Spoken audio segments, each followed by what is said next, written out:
দৃষ্টি সরাও তোমার পথিক। তুমি অমন ভাবে চেয়ে থাকলে আমার শরীর যেন লজ্জায় অবশ হয়ে যাচ্ছে। কি দেখছো তুমি ওভাবে?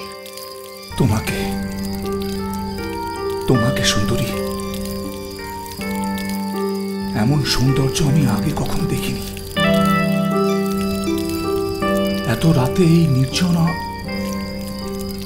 অরণ্যে এ কোন অপার্থিব রূপের আলো ছড়িয়ে দিয়েছ তুমি। কোথা থেকে এসেছো?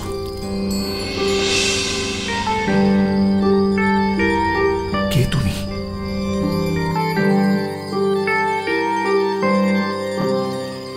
আমার পরিচয় তুমি নাই বা জানলে?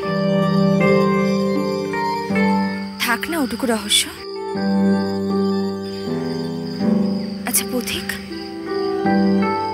তুমি আমার দিকে অমন ভাবে চেয়ে থাকলে আমি তোমার তৃষ্ণা মেটাবো কি করে? আর তোমার তৃষ্ণা না মেটালে তোমার কাছ থেকে পুরস্কারই বা পাবো কি করে?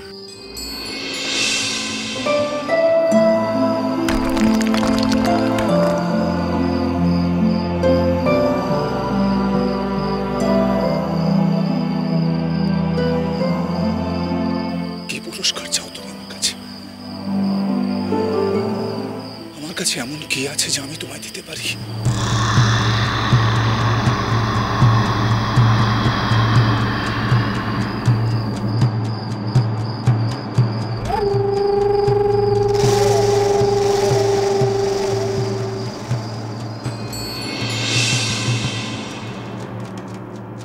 মৃত সঞ্জীবনী মন্ত্র।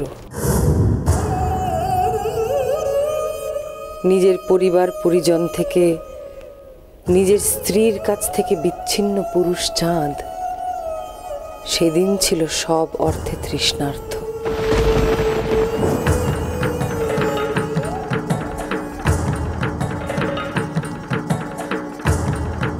আর তার তৃষ্ণা, তার কামনা বাসনা সেদিন নিবারণ করেছিলাম আমি।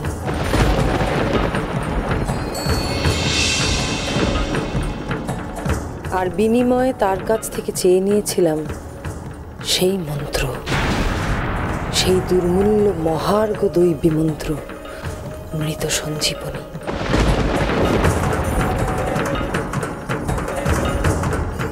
আমার ঘনিষ্ঠ আলিঙ্গনে সেদিন মোমের মতো গলে গিয়েছিল পুরুষ শ্রেষ্ঠ চন্দ্রধরের ব্যক্তিত্ব।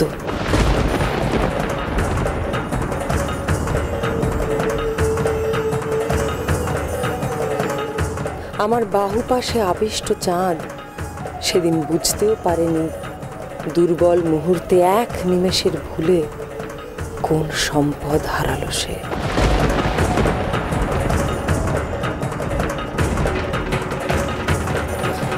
সেদিন যদি চাঁদ তার স্ত্রীর বিশ্বাসের, শ্রদ্ধার, ভালোবাসার অমর্যাদা না করত, তাহলে আজও সেই অমূল্য মন্ত্র তার কাছেই থাকত।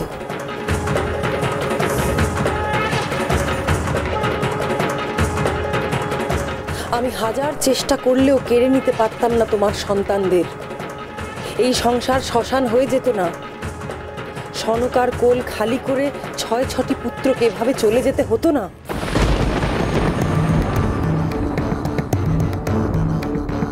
সুতরাং সনকা, এতক্ষণে তুমি নিশ্চয়ই বুঝতে পারছো যে তোমার স্বামী শুধু জেদি ও অহংকারী নয়, সে বিশ্বাসঘাতক।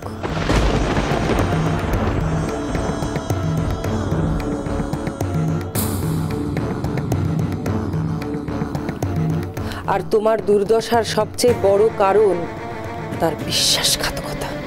না, না।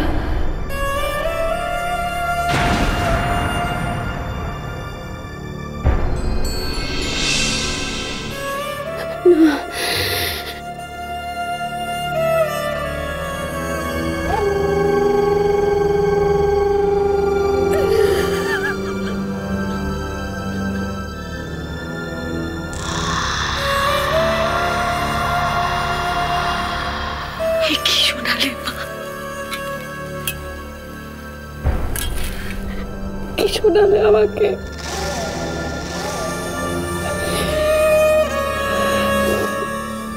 স্বামীর ভালোবাসা, তার সোহাগ, এটুকুই তো এই জীবনের শেষ সম্বল ছিল। এই শূন্য জীবনের শেষ সম্বল। মনে মনে সব সময় ভেবে এসেছি যে আর কিছু না পাই। আমার স্বামীকে তো আমি পুরোপুরি পেয়েছি, সেই সম্বলটুকুকে আঁকড়ে ধরেছিল এতদিন। আজ সেও তুমি আমার কাছ থেকে কেড়ে নিলে মা।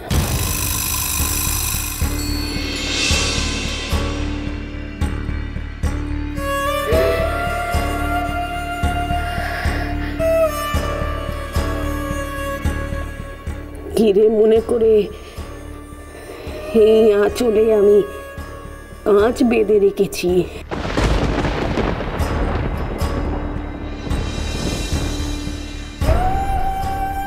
তা তুমি আমাকে চোখে আঙুল দিয়ে দেখিয়ে দিলে কেন মা? কি দোষ করেছি আমি? কেন করলে? কেন এত বড় সর্বনাশ তুমি করলে আমার? কেন?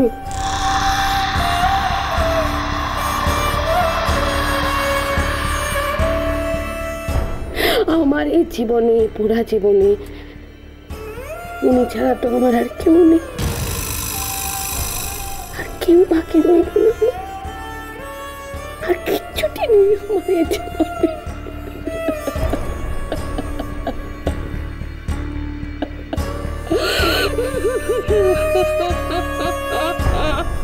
মনে হচ্ছে বিপদ কেটে গেছে।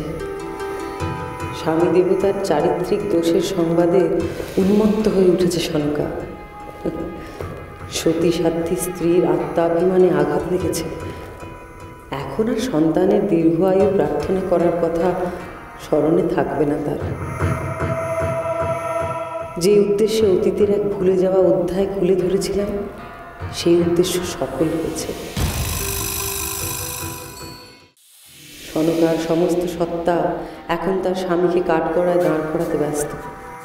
নিজের জীবনের সমস্ত যন্ত্রণার দায় স্বামীর কাঁধে চাপাতে গিয়ে সনকা ভুলে যাচ্ছে কেন আমাকে আহ্বান করেছিল, কি প্রার্থনা ছিল তার আমার কাছে।